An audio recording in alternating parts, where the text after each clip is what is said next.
En el día más mortal de buceo en cuevas en Australia, 4 miembros de una familia se embarcaron en una aventura de buceo en cuevas, pero solo uno regresó. Este es el desglose fatal de la tragedia del buceo en el Eje.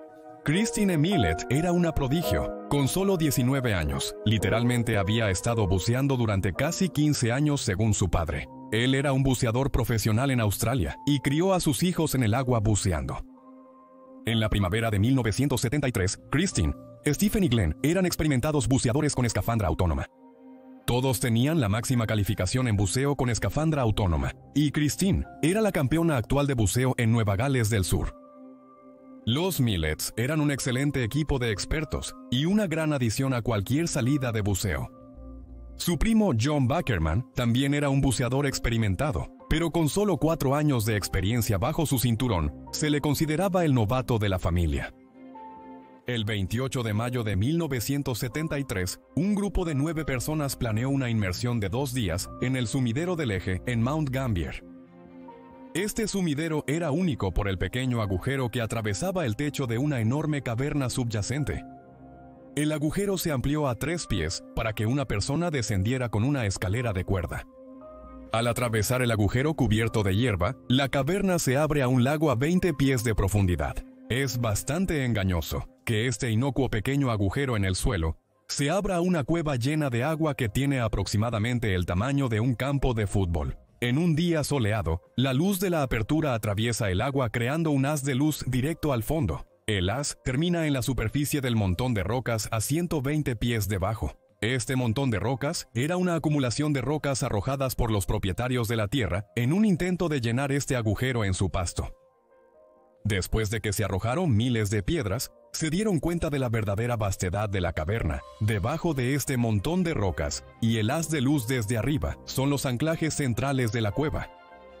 Los buzos siempre usarían la luz de la entrada como la estrella del norte para orientarse dentro de este interesante destino de buceo. Siempre y cuando te mantuvieras fuera de los 2 túneles que se apretaban a cada lado de la cueva, podías ver el agujero de arriba, ya fuera soleado o nublado. En su primer día de buceo, los 9 miembros del Club de Buceo del Pacífico Sur de Nueva Gales del Sur dejaron caer una línea desde la entrada hasta la cima del montón de rocas. Esa sería la única línea que trazarían ese día. 8 buzos exploraron cerca de la mitad de la caverna principal antes de terminar la jornada. El 9º buzo se quedó en la superficie para manejar los suministros y la seguridad.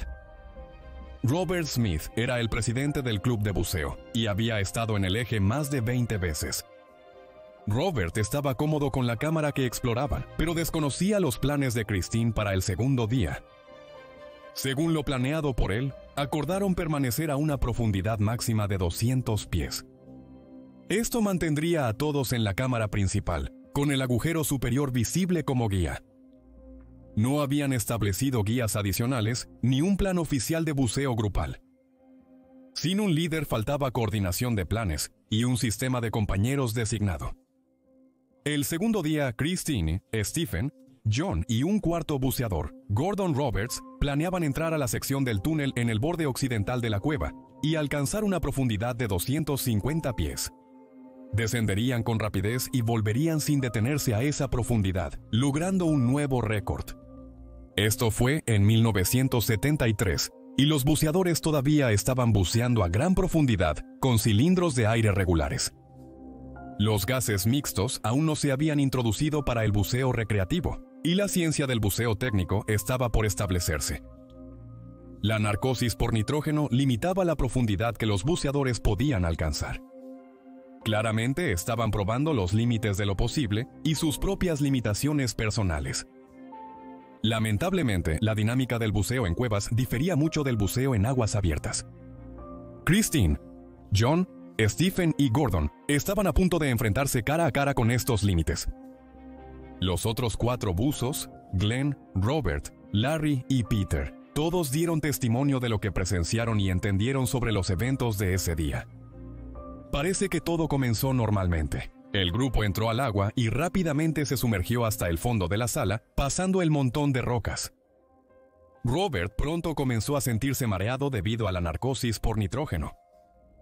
Como buzo experimentado, reconoció los síntomas de inmediato y volvió a subir a una profundidad más segura. A mayor profundidad, el nitrógeno del aire se introduce en el torrente sanguíneo debido a la alta presión. Esto tiene un efecto narcótico, similar a la intoxicación por alcohol. Bucear en un túnel a 200 pies de profundidad puede ser extremadamente peligroso. Tras moverse un poco por la base, Glenn notó que su tiempo casi terminaba. Estaba justo detrás de su hermana y los otros. Extendió su mano para tocarle el hombro, haciéndole saber que el tiempo estaba a punto de terminar. Antes de que él la tocara, ella se lanzó hacia adelante con los demás, sobre el borde de la habitación. El borde caía hacia el túnel, pero Glenn no estaba muy preocupado. Supuso que estaban echando un vistazo rápido y luego también subirían. A medida que los buzos individuales seguían sus planes, varios se dirigieron hacia la superficie, algunos haciendo paradas de descompresión en el camino, antes de emerger. Uno por uno aparecieron en la superficie, pero solo eran 4 en un periodo de 1 minuto o algo así, lo cual se volvió alarmante de inmediato. Todos empezaron con la misma cantidad de aire, pero el tiempo se agotó. Algunos buzos volvieron a sumergirse para intentar localizar a los demás.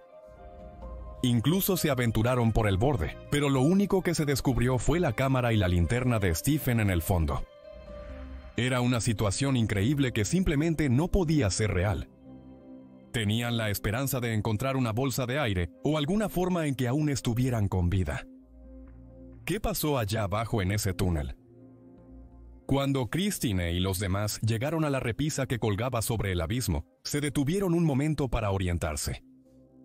Sabía que tendría que ser rápida, bajar y volver con un tiempo mínimo a esta profundidad.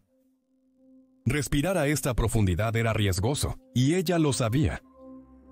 Aunque comenzaba a sentir los primeros indicios de narcosis por nitrógeno, sabía cómo manejar este déficit. Planeaba mantenerse enfocada en la tarea y seguir respirando lenta y medidamente. En la profundidad objetivo, cada respiración consume 7 veces más aire que en la superficie debido a la compresión del aire. Aun si todo saliera perfecto, su aire se acabaría en minutos. Junto a su hermano y primo, sabía que como grupo tenían la experiencia para alcanzar el récord de profundidad de 250 pies. Se les vio sumergirse en las profundidades del túnel a partir de unos 60 metros. Para alcanzar una profundidad de 250 pies, tendrían que recorrer más de 300 pies lineales por el túnel que se estrechaba progresivamente. A medida que avanzaban, cada persona experimentaba un nivel de temor distinto. El aire se les estaba agotando peligrosamente, probablemente experimentando narcosis. Pero ninguno de estos problemas era la principal limitación. Era Selaimo. Esto no era algo con lo que tuvieran experiencia. 4 buzos en un espacio tan pequeño alteraron el limo largo tiempo asentado en una frenesí de plumas de arena que tardarían horas o incluso días en asentarse. El enturbiamiento redujo la visibilidad a menos de un brazo de distancia. Este era el punto crítico mortal. Sin pautas, ¿cómo sabrías cómo salir? Christine revisó su aire y se dio cuenta de que no llegaría a los 250 pies. Regresar no era tan sencillo. Después de nadar de regreso por la nube de limo, no podía saber qué dirección la llevaría de vuelta al montón de rocas y al resplandor del agujero en el techo de esa habitación. En un día nublado, el túnel no tendría vista de la entrada principal. Extendió la mano frente a ella, pero se topó con formaciones rocosas que podrían haber sido la pared del pasaje o una roca en el suelo. Era imposible orientarse con el sedimento llenando todo el túnel. Su oxígeno se estaba agotando peligrosamente, y sabía que apenas sería posible volver a la superficie si encontraba la salida de inmediato. En un intento desesperado por encontrar la dirección del pasaje, disparó hacia el techo para despejar el fondo sedimentado. Gordon estaba haciendo exactamente lo mismo, y se les vio en el túnel nadando hacia el techo del pasaje. Sus linternas se movían frenéticamente en todas direcciones, buscando cualquier señal que los guiara por el camino correcto. Rocas irregulares sobresalían hacia arriba y hacia abajo desde el límite superior, por lo que no había una superficie lisa para deslizarse hacia la parte superior del pasaje. Christina y Gordon no lo sabían, pero estaban atrapados en una falsa cúpula sobre esta parte del túnel. Una vez dentro, cada uno buscó a tientas el camino hacia arriba entre las rocas. Imagina sentir frenéticamente el techo y las paredes de roca a tu alrededor, sin encontrar salida. Todo este pánico completamente cegado por el agua arenosa y opaca a tu alrededor. En este punto no era posible reorientarse hacia el este y el oeste. Sabían que estaban en la parte superior del túnel solo por las burbujas acumuladas en las grietas, pero insuficientes para salvarlos. La naturaleza frenética de sus esfuerzos agotó rápidamente el aire restante, y tristemente no saldrían de esa cúpula. Juntos se quedaron sin aire, se volvieron hipóxicos y finalmente se hundieron hasta el suelo del pasaje. Durante este tiempo se vio a John nadando rápidamente con propósito, más lejos en la dirección equivocada dentro del túnel. Probablemente sufría de narcosis por nitrógeno mientras nadaba más profundo en el abismo. Stephen también se había volteado, pero iba delante de Christina y Gordon.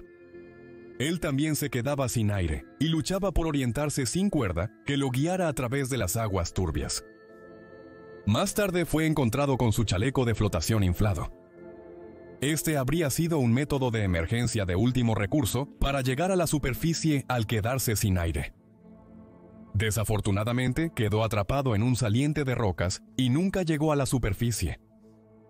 A pesar de una búsqueda exhaustiva por parte de los buzos sobrevivientes y la policía, tomó más de 11 meses localizar y recuperar a los 4 buzos perdidos.